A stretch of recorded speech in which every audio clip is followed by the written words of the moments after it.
né? Passar a palavra, então, para a nossa querida Ana Maria. O tema aí está egoísmo. Então, vamos lá, né, gente? Não é um tema muito fácil, né? Porque fala de algo que ainda existe em nós. É um sentimento que tem ainda profundas raízes em nós. Não nos enganemos, né? Não vamos achar que já não nos pertence isso, porque, na verdade, ainda está em nós. Nós fomos primeiro, sabe, buscar o significado da palavra egoísmo. E aí, lá no Aurélio, ele fala assim, o que é egoísmo? É amor exclusivo a si mesmo e a seus interesses, sem considerar os interesses do outro. Eu gravei sublinhei essa palavra exclusiva aqui, porque durante o estudo ela vai aparecer diversas vezes.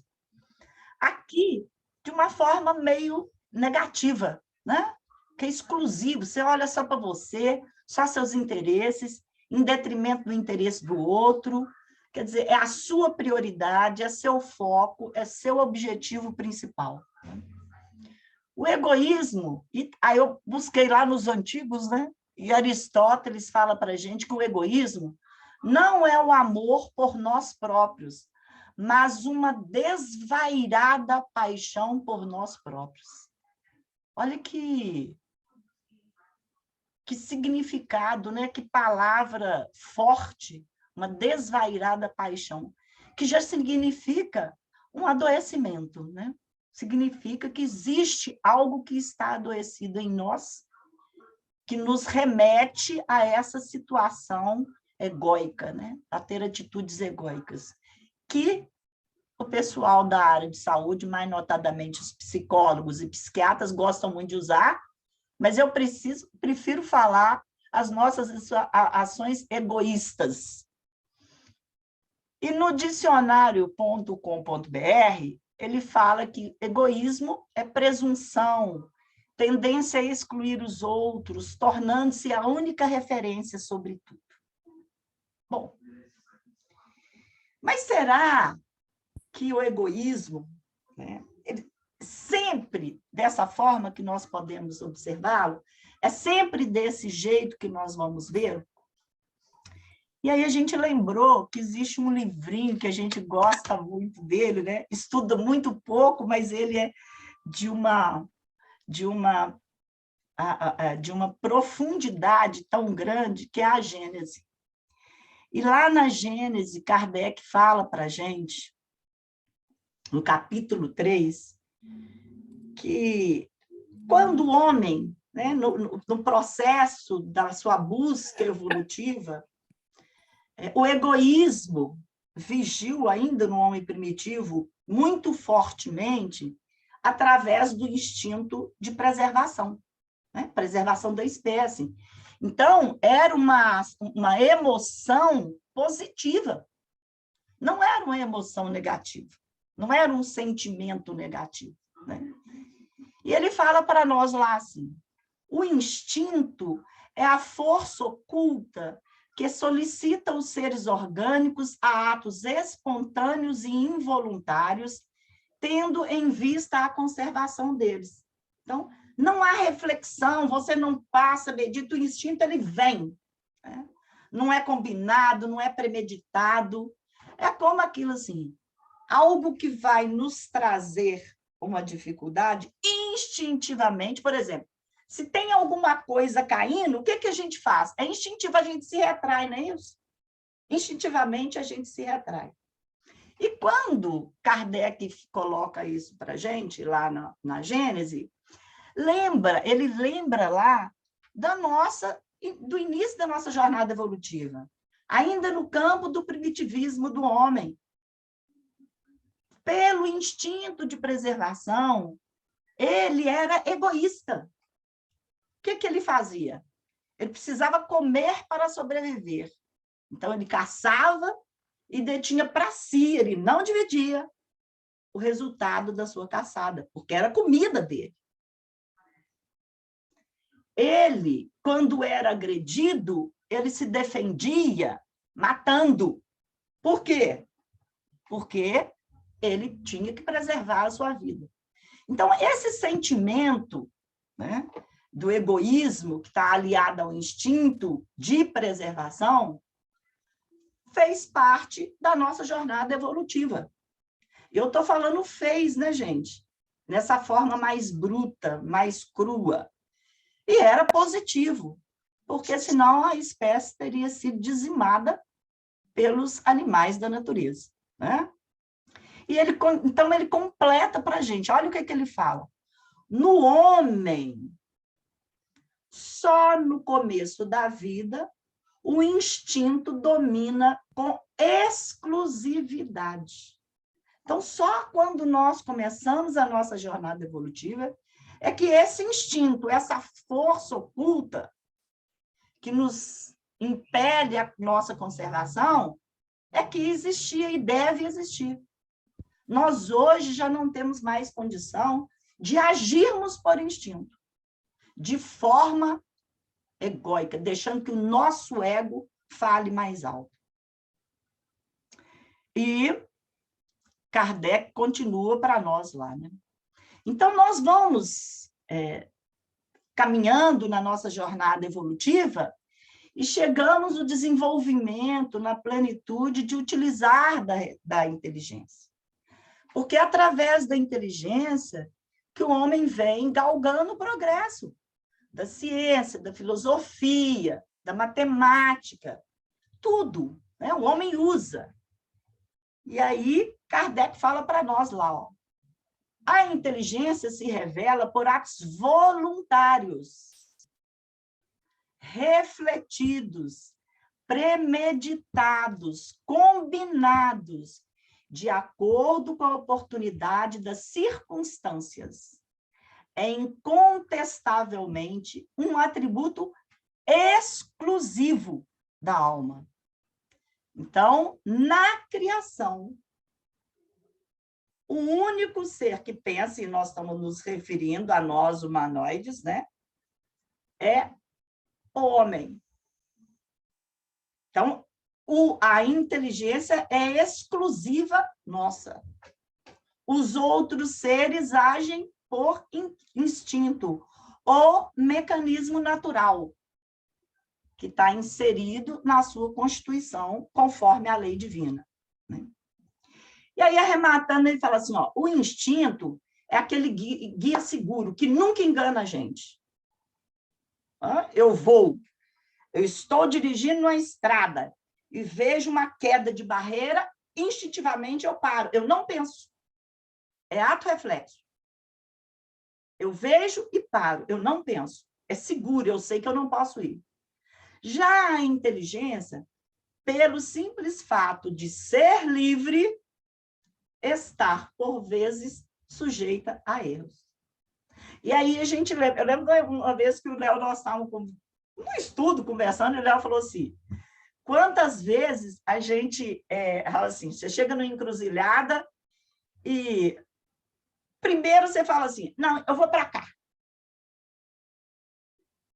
Não, aí você pensa e vem para o lado de cá. Tipo assim, nós estamos no trânsito, e aí você vê o trânsito congestionário. O instinto te fala assim, ó, segue para cá, segue para a esquerda.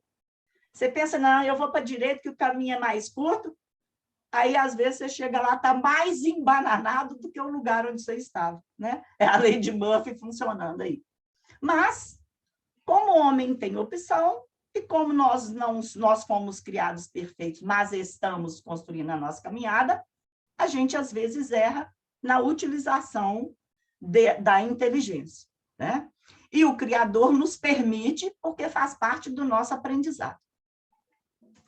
Lá no Livro dos Espíritos, na pergunta 913, Kardec pergunta para os espíritos, dentre os vícios, qual que se pode considerar radical?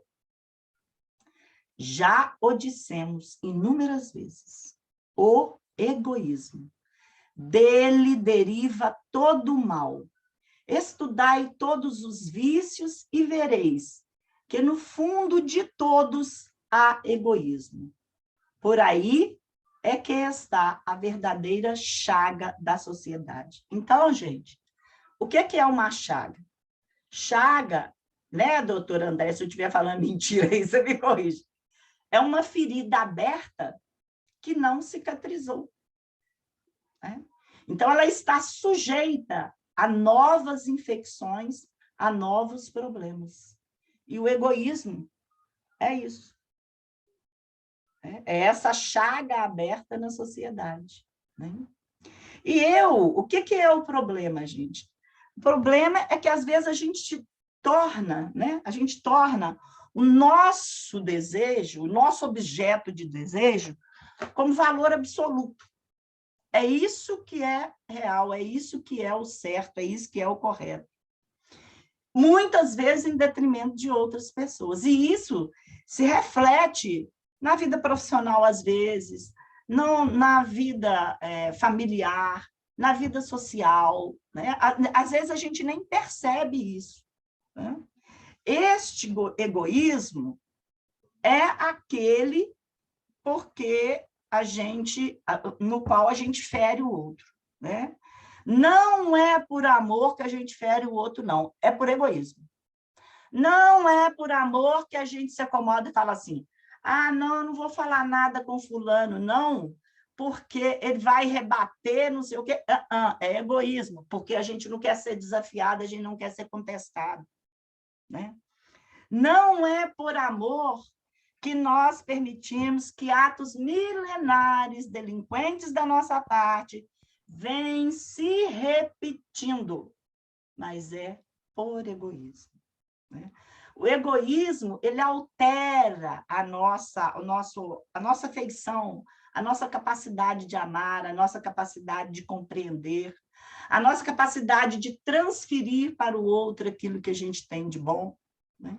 E interessante, Haroldo fala numa palestra dele que o problema do Narciso não é ele ficar encantado com a imagem dele refletido lá, né? Não é ficar se admirando lá no espelho da água.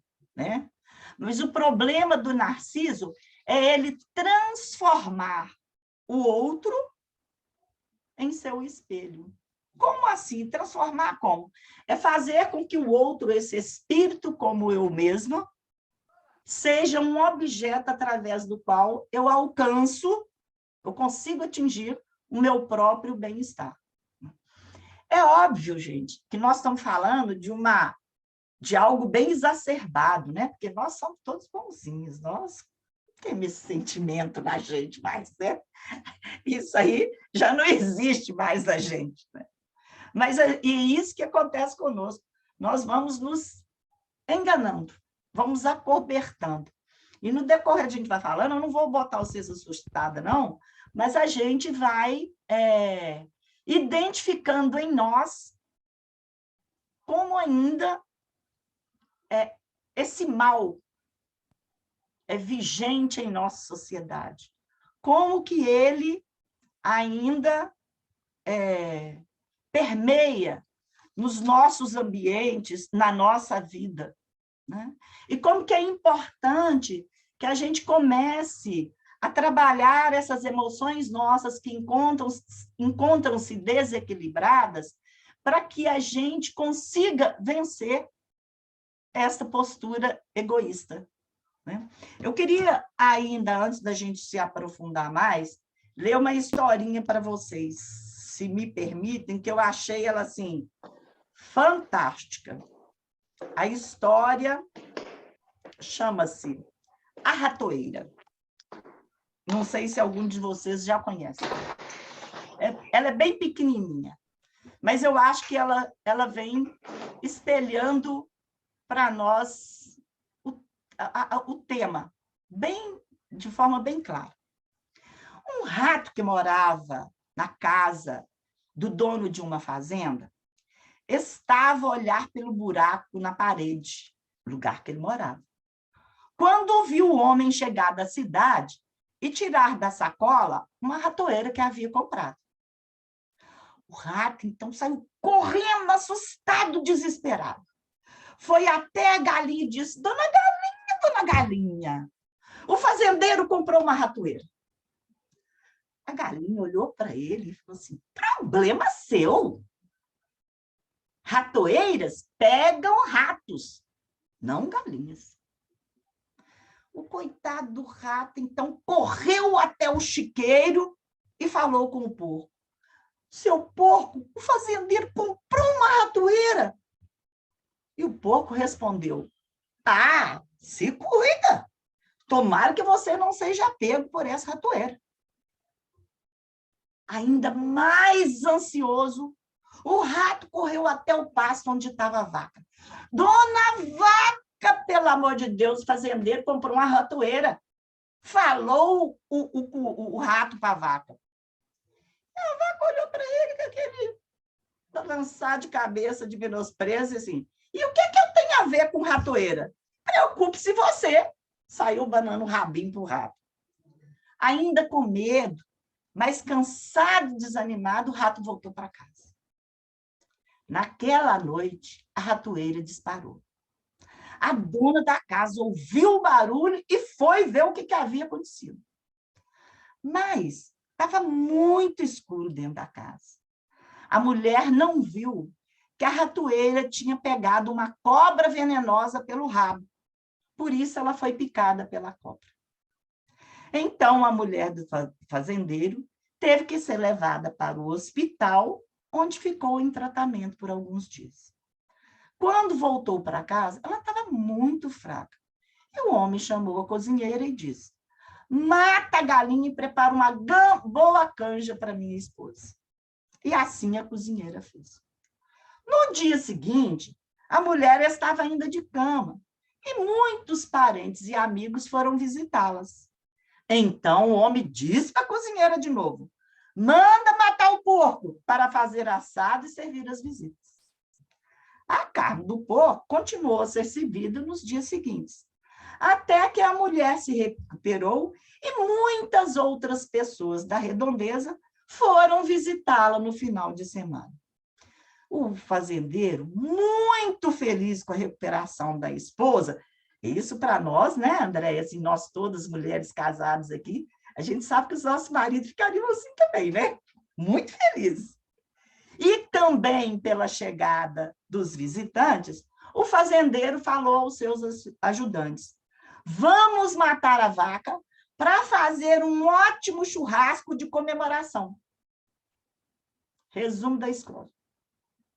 A galinha, o porco e a vaca não se preocuparam com a ratoeira, mas acabaram morrendo exatamente por causa da ratoeira.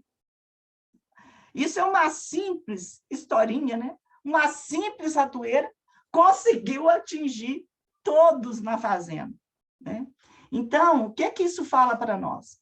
Se tem alguma coisa que está fora do comum acontecendo, a gente não precisa pensar que ela não vai nos atingir.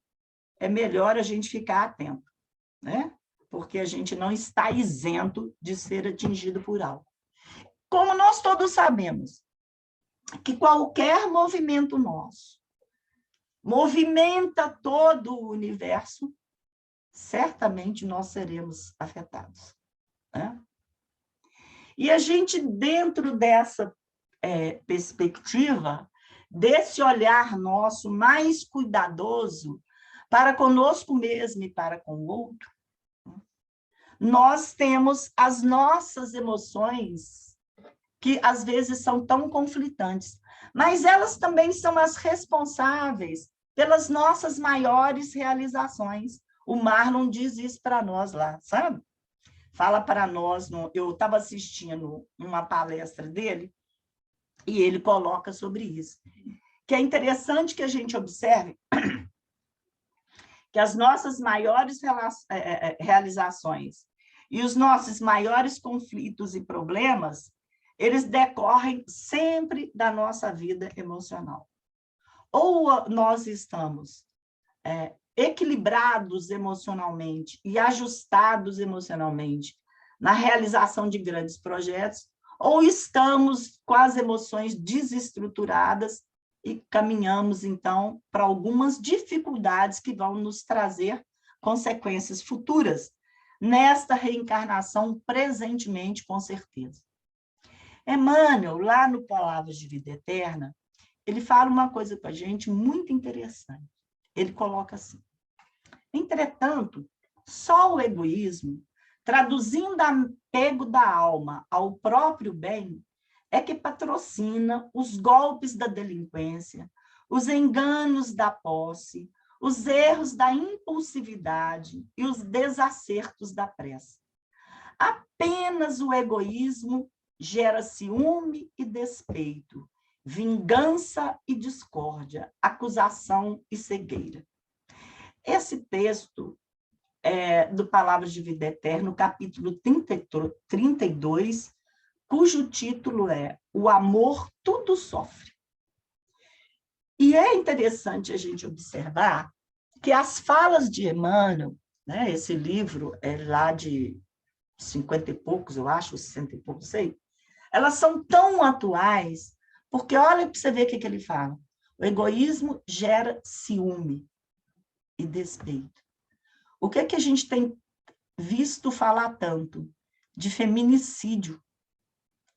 Que eles falam assim, feminicídio é o amor adoecido. Não, não é amor, é ausência de amor, é egoísmo. Se você não me ama, você é meu objeto de desejo, então você não é meu, não é de ninguém. Isso é amor? Não é amor, gente, é egoísmo. Né? Isso é consequência de uma falha, de um erro. Né? Gera vingança. Todos nós que frequentamos ou já frequentamos reunião mediúnica, quantas vezes nós já nos deparamos com espíritos falando sobre nós a respeito disso?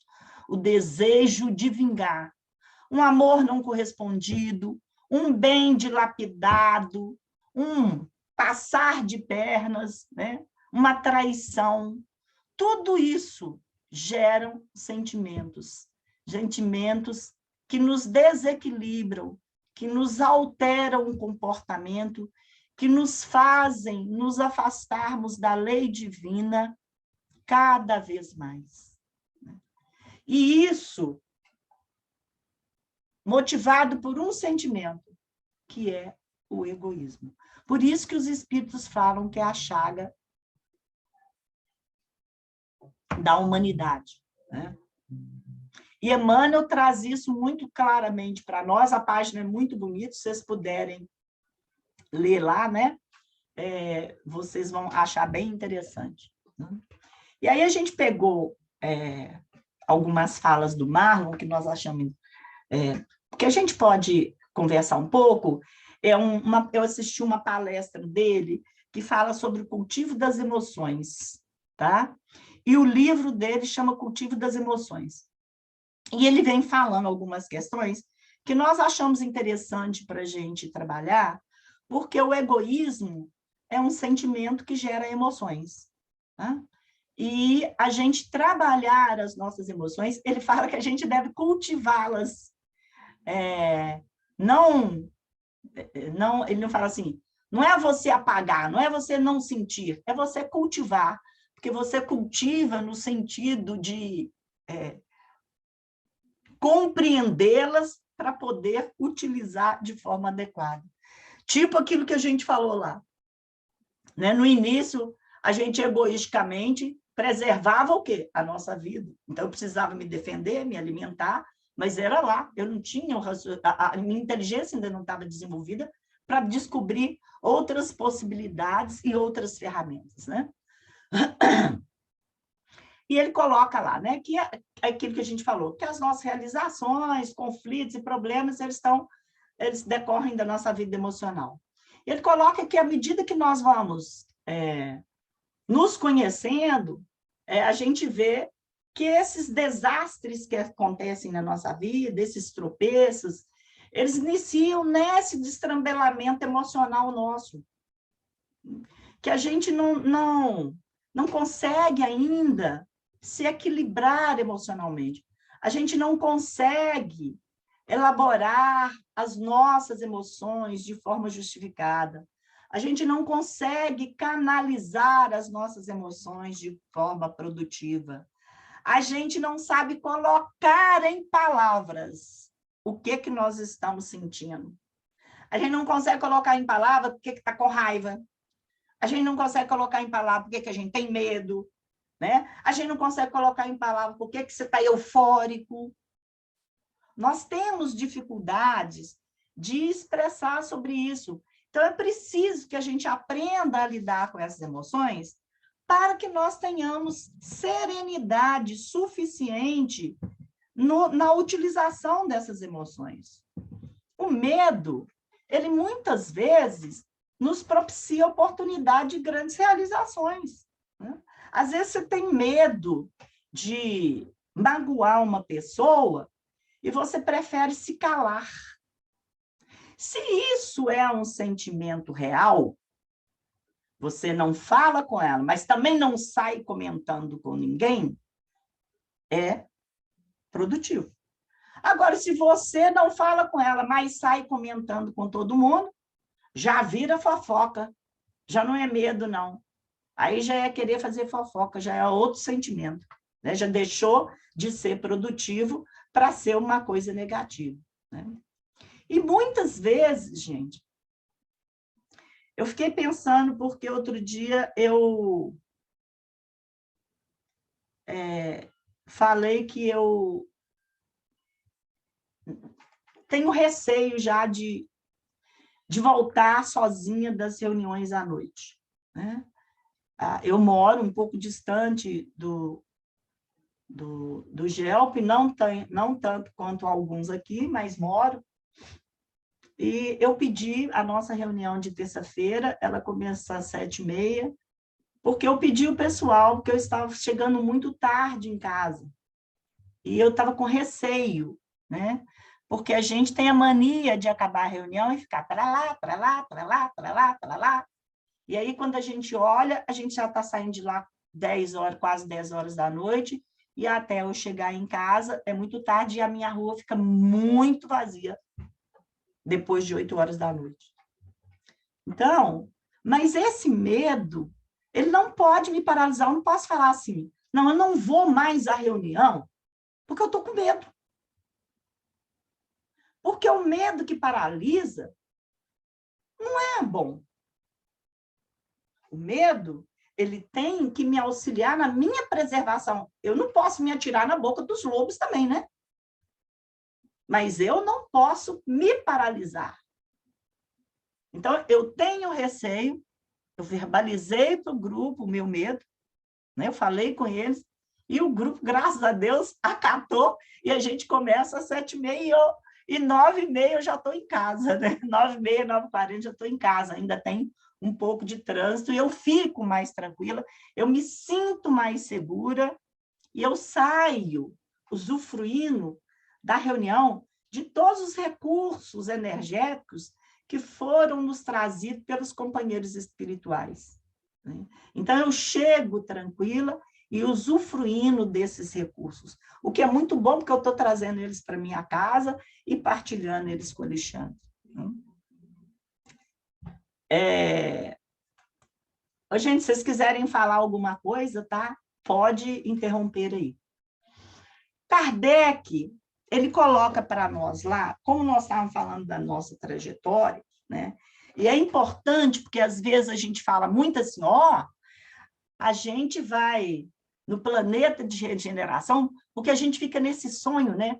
O planeta, nós estamos passando pela regeneração, nós estamos em transição, e transição, e transição, como se essa transição fosse uma virada de chave, assim, de um dia para outro, né? A impressão que, às vezes, a gente tem de ouvir as pessoas falar é essa, que é esperar uma virada de chave, de um dia para outro.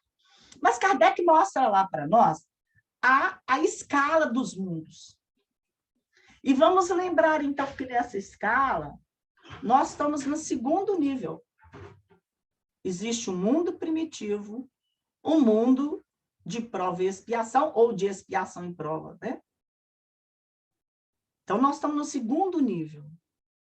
Aí é óbvio, gente, que o que mais vige no nosso mundo? É o bem ou o mal? O mal, né? O mal ainda se sobressai. O mal ainda encontra ressonância muito grande em nós, motivados por quê? Pelo egoísmo. Porque cada vez que eu vejo um sofrendo e não estendo a mão, fala, eu estou com pressa, agora não dá, não sei o quê, eu arranjo 1001 desculpa. Por egoísmo. E aí a gente espera essa transição como se fosse a nossa salvação. Mas quem faz a salvação, a minha salvação sou eu. Jesus veio aqui e mostrou, ó, quem traça a sua trajetória, ninguém evolui para ninguém, por ninguém. Nós evoluímos por nós mesmos. É óbvio que você tem o outro para te auxiliar na caminhada. É te auxiliar. Mas você traça a sua trajetória. E aí Kardec, não desfazendo de todos esses companheiros que vêm falando da transição, Kardec, lá na Gênesis, no capítulo 18, no item 8, ele fala para nós dessa transição. Olha o que ele coloca lá. A gente pensou só um pedacinho. A humanidade chegou a um período de transformação em que a Terra deve elevar-se na hierarquia do mundo. Então, o que Kardec está falando assim? Gente, ó, vocês podem ficar aí pensando, mas a Terra vai evoluir, né? A Terra já não tem mais que ficar temendo grandes cataclismas, né? Ela não precisa mais estar sujeita a períodos imensos de revoluções, tá? Que vão mudar todos os aspectos. Isso ele fala do ponto de vista científico, né? A gente vai encontrando todas as explicações para as coisas que estão acontecendo, para as alterações do nosso planeta, muitas delas difíceis, porque provocadas por nós mesmos, pela nossa insensatez, na má utilização dos recursos que recebemos, né? E ele coloca isso nos alertando, nos chamando a atenção para que nós possamos entender que somos nós, herdeiros deste mundo, que também auxiliamos nessa transição, né? Somos nós que contribuímos. Então, olha para vocês verem, nós estamos num mundo de prova e expiação. Então, o mal ainda vige em sua grande maioria entre nós. Basta a gente ver, gente... Desculpa, gente. Basta a gente ver os jornais, né? Abre um jornal e lê o que tem lá. As manchetes são assustadoras. Você liga para a televisão para escutar um jornal, o que mais vem? Guerra, desentendimento, uma política distorcida, a ganância, né? Dificilmente tem uma manchete de algo positivo, de algo que possa iluminar-nos e sustentar-nos os pensamentos positivos e as emoções mais elevadas. Então, o nosso mundo, ele ainda tem essa vigência. Aí, depois, nós estamos nessa transição para o mundo de regeneração. Aí, o mal vai deixar de existir lá? Não. Segundo Gênesis, lá no item 5, eu acho, deixa eu ver se eu coloquei aqui. Isso.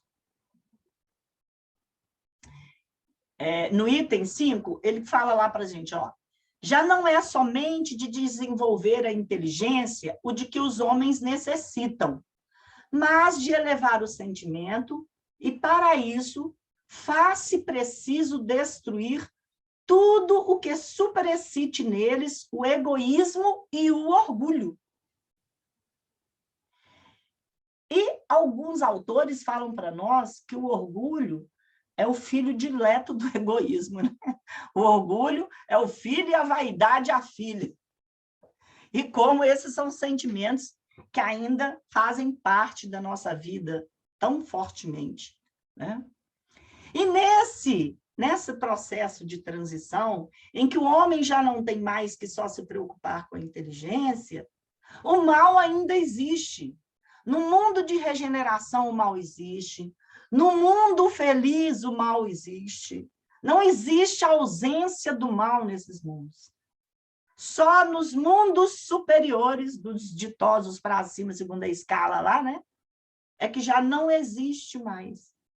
Porque todos os seus habitantes só pensam na expressão da comunhão com o Criador. E nós ainda estamos distantes disso. Ai, Ana, mas você está falando só coisa ruim, né? Não, mas eu estou falando, não estou falando mentira nenhuma, né, gente? Não estou falando mentira nenhuma. Nós ainda estamos com todas essas dificuldades.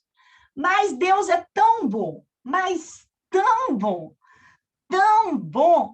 que ele dá uma aliviada para a gente, né? Porque sabe que a gente não vai dar conta muito, e traz uma doutrina, permite que a doutrina dos Espíritos seja trazida para que nós possamos enxergar um pouco mais. Então, nós, espíritas, seremos salvos. Olha, nós, no nosso comprometimento, precisamos de ser acordados.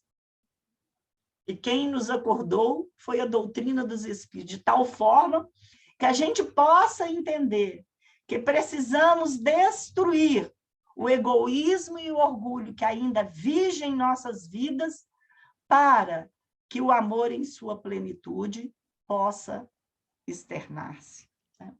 Aí, antes disso, antes da gente voltar aqui, falar disso aqui, a gente queria lembrar o seguinte: muitas vezes nós achamos que não somos egoístas. Existe uma questão que fala assim, a mãe, né? Nós estávamos falando aqui dos filhos que vão voando, né? Ele, André, aí, né? Salomão, Regina, eles vão voando, a gente tem que dar a linha para as pipas irem voando mesmo. Aí a gente fala assim, olha, é algo ainda bem camuflado na gente, né? Os psicólogos inventaram um tal da síndrome do ninho vazio. E a gente se refestelou nessa síndrome do ninho vazio. A gente é demais, né?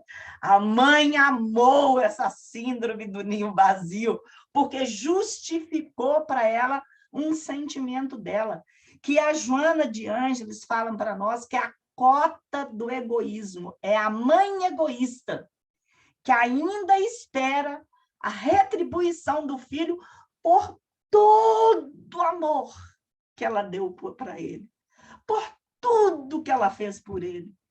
É um sentimento egoísta. Eu não tive síndrome de ninho vazio, viu, gente? Eu fiquei muito feliz quando meus filhos casaram. Achei ótimo, porque eu acho que todo mundo tem que ter a sua própria experiência, caminhar com as suas próprias pernas, aprender com seus erros e com seus acertos, né? Então, a Joana coloca para nós isso. Olha, essa mãe, ela não ama o filho. Isso não é amor, isso não é significado de amor. Isso é o significado de egoísmo. E ela fala também daquela que como é que é? Não, o Marlon fala para a gente assim, que a mãe também, que o filho arranjou a namorada, aí a mãe é namorada, você aceita, né? Depois o treco vai complicando, vai ficando mais sério, a mãe já começa, não sei se esse trem vai dar certo, não. Será que ela é indicada para ser esposa dele? Ele gosta disso, será que ela vai fazer? Eu faço. É? E será que... Não sei se ela é muito boa para ele, não estou achando que esse trem vai dar certo, não. E a mãe começa a torcer contra a felicidade do filho, que às vezes é com aquela criatura. Né? Por quê? Por egoísmo, gente. Não é outro sentimento, não. Os homens estão achando ótimo, que eu só falei da mãe, né? Mas eu usei a figura que a Joana tinha usado e o Marlon também coloca sobre isso. Essa vontade nossa de estar sempre esperando algo de alguém. Então, os espíritos falam para nós que o amor que mais se aproxima do verdadeiro amor, alguns espíritos falam em obras, que é o amor materno. Mas eu, para falar a verdade com vocês, eu ainda me sinto muito distante disso. Apesar de amar profundamente meus filhos, de fazer tudo o que eu posso por eles, mas eu ainda me sinto muito distante. Ainda acho que é um amor de muito apego. E concordo, porque eu acho que a gente ainda camufla um pouco desse egoísmo em nós, falando, né, que não, é por amor, que o cuidado que eu tenho com meu filho, a minha preocupação é com ele, mas a gente sempre espera alguma retribuição, né? Eu ainda não estou nesse altruísmo todo, não, sabe, gente? De falar que eu não estou... não espero algo dos meus filhos. Eu espero respeito, espero carinho, espero comprometimento com que nós ensinamos, né? Para que eles possam... Oi? Pois é, então, são nessas coisas, e principalmente eu acho que nós temos que nos esforçarmos de observarmos esses movimentos dentro da gente, né? Igual você se referiu aí ao aspecto da mãe. Eu não tenho filho mulher, mas se eu tivesse, eu acho que eu seria a síntese do egoísmo. Mas a gente tem que observar esses movimentos dentro da gente, né? Que é o processo que eu entendo de você se conhecer, né? Do conhecer-te a ti mesmo, né? Uhum. Porque isso vai para todos os lados da vida, né? Inclusive nos movimentos que a gente tem internos, né? Seja nos problemas no trabalho, seja quando você está no trânsito, seja em qualquer processo coletivo, né, que estejamos, seja numa organização, trabalhando como voluntário, sempre tem algum movimento, alguma atitude da gente que muitas vezes você fica ali magoado, implicado e tudo, e quando você vai olhar a raiz daquilo, aí você se reconhece, né, nesse processo que é o egoísmo. Hélio, mas tem uma coisa também, sabe? Nós temos que ter cuidado, e eu estou falando especificamente de nós que somos espíritas, porque a gente fala assim, mas a gente já conhece a lei, a gente sabe como que é, e a gente quer cobrar da gente uma postura de espírito puro, e a gente entra em estado de sofrimento porque a gente não dá conta. Entendeu? A gente não dá conta. A gente não se ponto, conhece. Eu sou até tranquilo, sabe? Eu só reconheço. Pessoal, poxa vida, eu fui egoísta ali. Mas às vezes a gente se cobra. Passo, porque eu concordo plenamente. Se você entrar nesse processo, você entra num estado de sofrimento que isso se coloca contra a gente, né? É improdutivo. Isso. A gente tem que entender o que a gente dá conta, e alguns outros a gente fala assim, opa, né? Nesse aspecto, igual você se referiu ao filho, né? Olha, estou percebendo que eu estou com esse processo, né? Então, talvez se vigiar um pouco e não deixar que isso venha atrapalhar, venha te comprometer diante do processo. Isso. Essa busca do autoconhecimento, ela é importante. E aí o Marlon coloca para a gente, que eu acho que isso é fundamental, é essa busca também da gente poder identificar nas nossas emoções o que é, por que eu estou sentindo isso, por que isso está surgindo nesse momento, por que está fluindo de mim. Aí ele brinca e fala assim, espírita não tem raiva de jeito nenhum, né, gente? Espírito não tem raiva de jeito nenhum. Espírito não tem raiva, ele tem refluxo, ele tem gastrite, ele tem problema de estômago. Espírita não tem, ele tem dor de cabeça, mas raiva ele não tem. A gente precisa entender que nós ainda temos, que isso faz parte da nossa vida. E precisamos aprender a trabalhar isso. Pois não, André, pode falar. Não, eu acho que a gente ainda não ama, né? A gente está nos primórdios de entender, assim, do amor, né? Porque a gente ainda, a maneira que a gente tem a ligação com o outro, muita coisa, na hora que você colocou essa coisa do narciso, a gente quer que o outro seja o nosso objeto, né? Porque a gente não ama, porque, assim, amor é incondicional, é dar, é sem esperar retorno, né? E a gente ainda não sabe o que é amor. A gente está engatinhando nesse sentimento, porque a gente quer retorno, nós somos um planeta de prova e expiações, espíritos sem evolução, e a gente não sabe, Ana, eu acho que a gente ainda não sabe o que é esse sentimento, que não espera nada, que não quer retorno, que não, entendeu? Nós não temos isso ainda. Eu concordo com você, André. Eu não amo assim. Eu ainda amo os meus desejos, né? Eu amo meus filhos, porque eu falo assim, meus filhos, né? Meu marido, minha família. Olha, tudo que a gente refere tem a posse antes, né? É o meu, o meu, o meu. Nós ainda estamos muito vinculados a isso. Mas também não tem outro jeito de ser, não, gente. Nós ainda estamos num planeta de expiação e provas. Jesus veio nos mostrar, ele veio nos indicar o caminho. Mas ele sabia que a gente não, ele sabe que a gente não conseguiria segui-lo de pronto. E é por isso que todos esses avatares têm vindo ao longo das civilizações, estimulando-nos a seguir Jesus. Estimulando-nos, mostrando-nos que existe um caminho certo. Hoje nós podemos sentir o que Madre Teresa de Calcutá sentiu aqui na sua jornada? Podemos, mas estamos conseguindo nesse momento? Não. Fazer como o Chico fazia? Eu gostaria, mas ainda não consigo. Então, esse conhecimento, esse autoconhecimento, esse autodescobrimento, quem sou eu, o que sou eu, é fundamental, né? E aí, lá na pergunta 914 do Livro dos Espíritos, Kardec fala assim, ó, fundando-se o egoísmo no sentimento do interesse pessoal, parece bem difícil extirpá-lo inteiramente do coração do homem. Chegar-se-á a isso? Olha que consolo, gente. Olha que eu olho como eu falei, nossa, isso dá um alento para a gente, porque você vê que você tem a possibilidade, né? Você tem todas as potencialidades.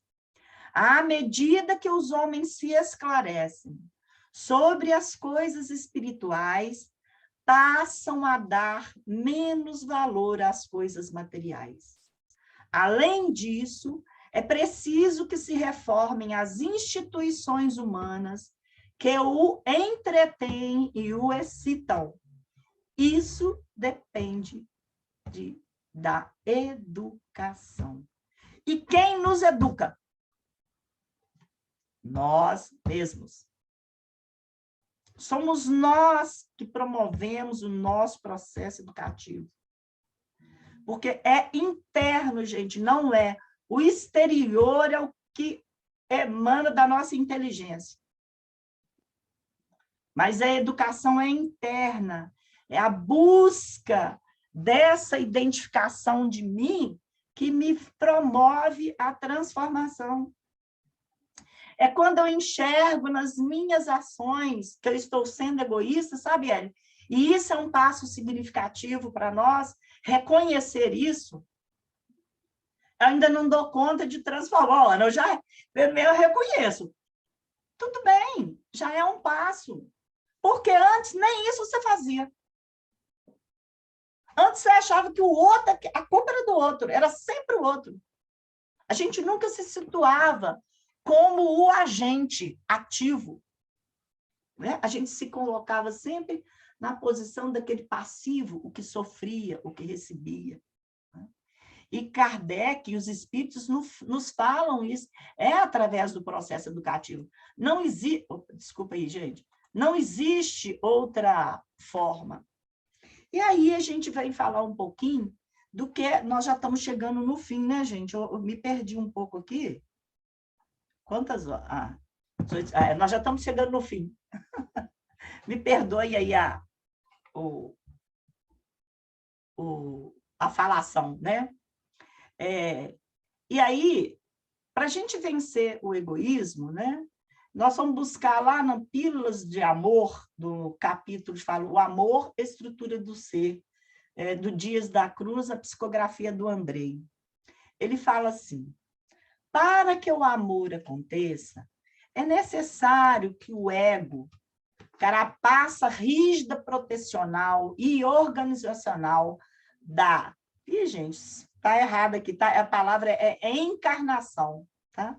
Encarnação transitória permita as brechas necessárias em sua estrutura para fluir da fonte essencial que dá origem aos mananciais de força e vigor que alimentam o ser e a vida a seu redor. O que é que ele está colocando para nós? Olha, quando o ser se reconhece como um espírito imortal e se analisa à luz da reencarnação, né?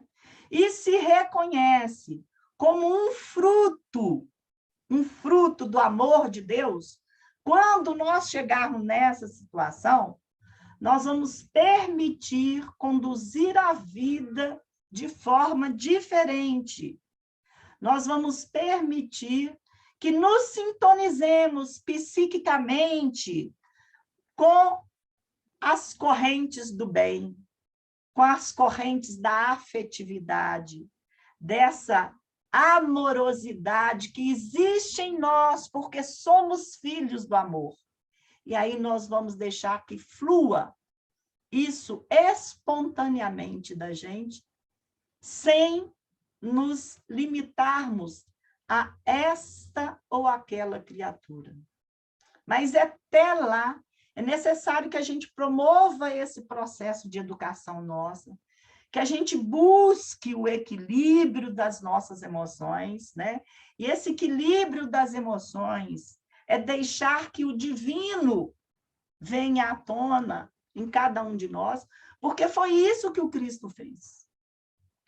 A Joana fala, eu não lembro o livro, vou procurar para ver para vocês, ela fala assim, que Jesus se irou, mas uma ira santa.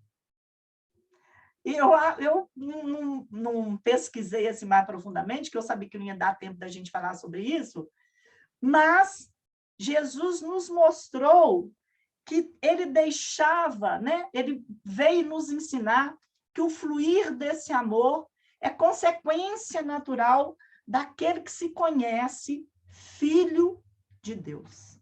Tá? E aí, a gente está caminhando para o final, no livro da Irmãs, não, do Francisco,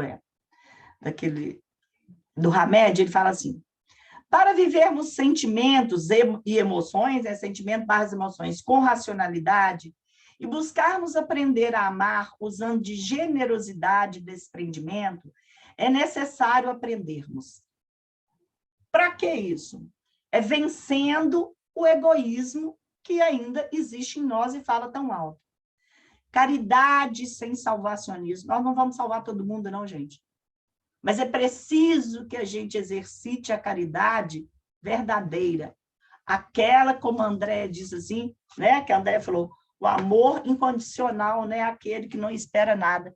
Então, é preciso que a gente exercite essa caridade, mas sem esperar, sem achar que a gente vai salvar o mundo com isso.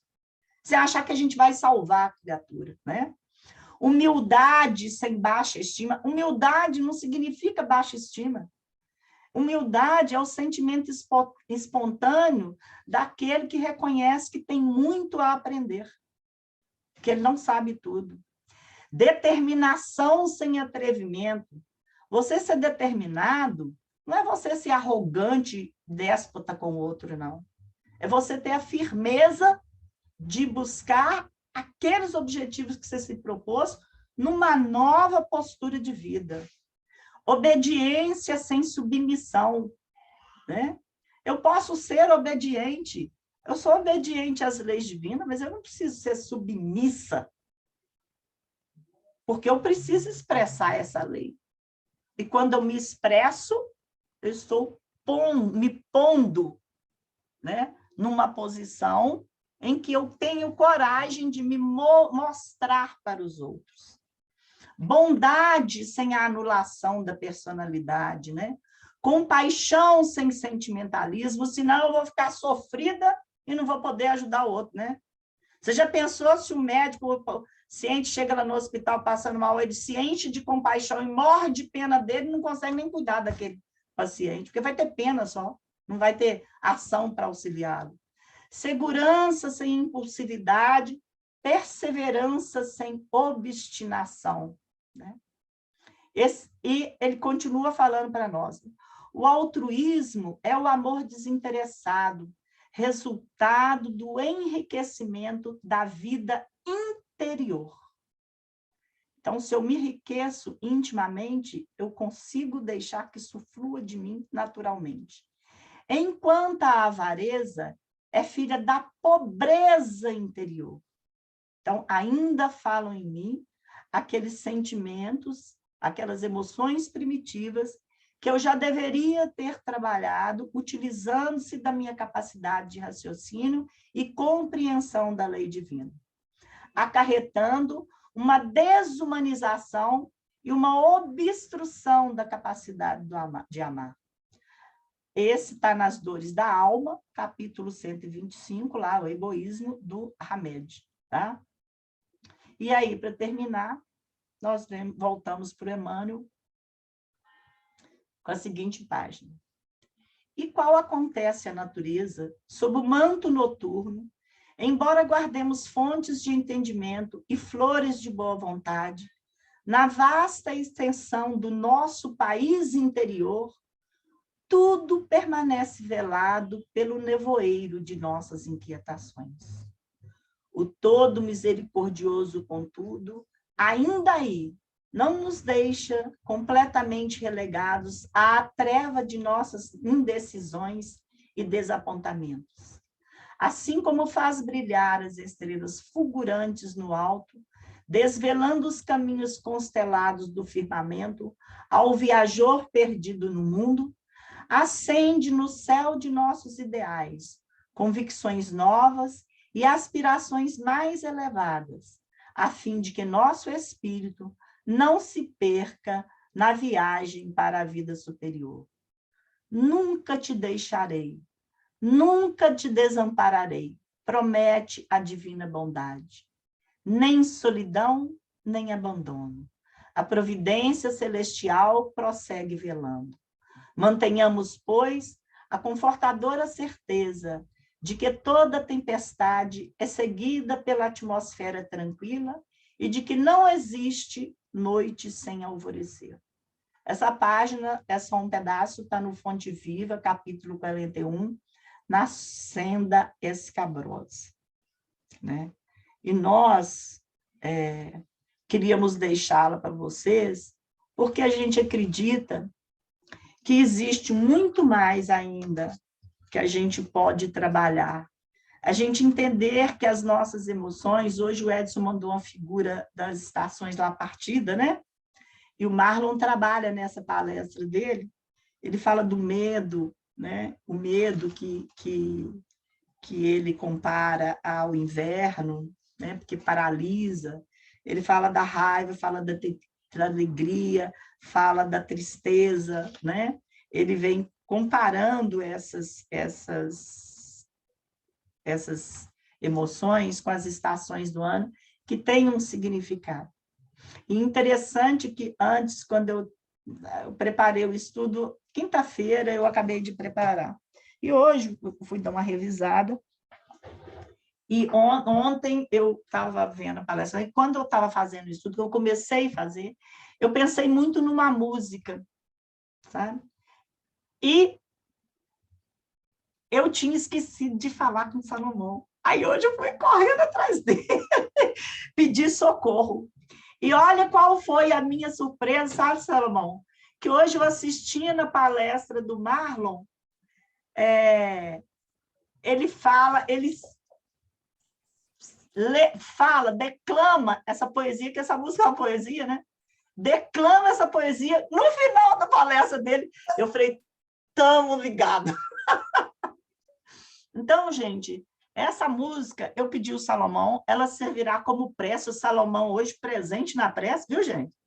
Servirá como prece para nós, porque eu acho que ela fala de todas as lutas que nós temos travado e certamente ainda travaremos para nos superarmos e deixar que floresça em nós não só o inverno, né? Mas a primavera que nos permite renovar, o outono que nos esfolha, mas que vem o tempo da germinação e que a gente possa deixar florescer em nossas vidas o belo, o bom, né?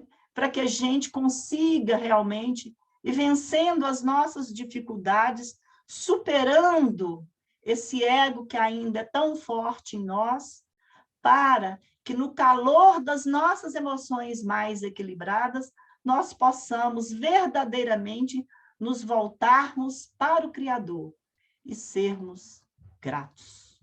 Obrigada, boa noite. Agora com o Salomão.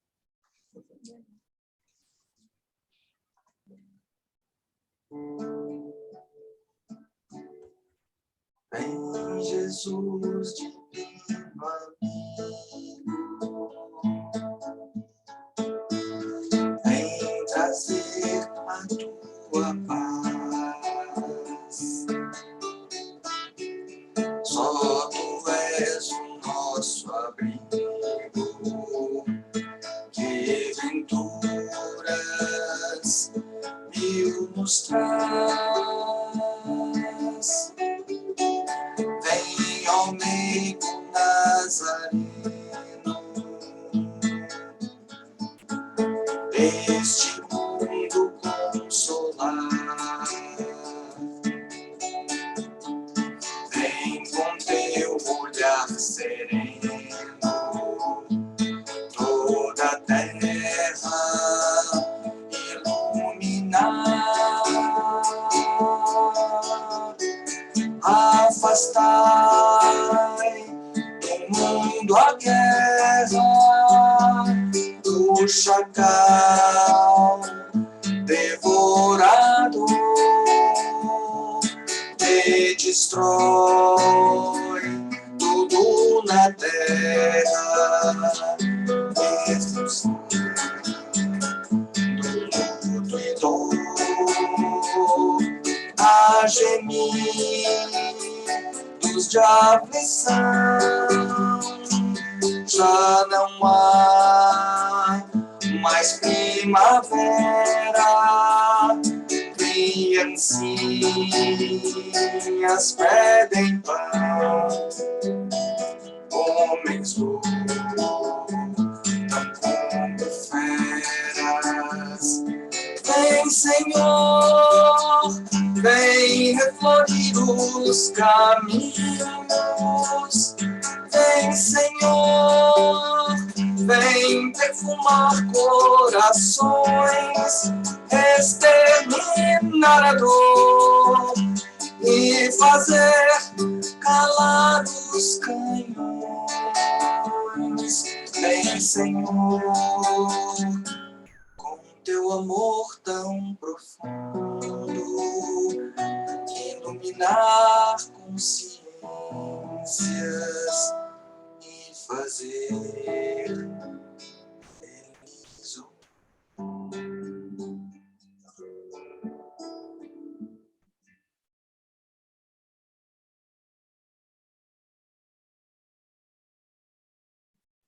Ô, Salomão, muito obrigada.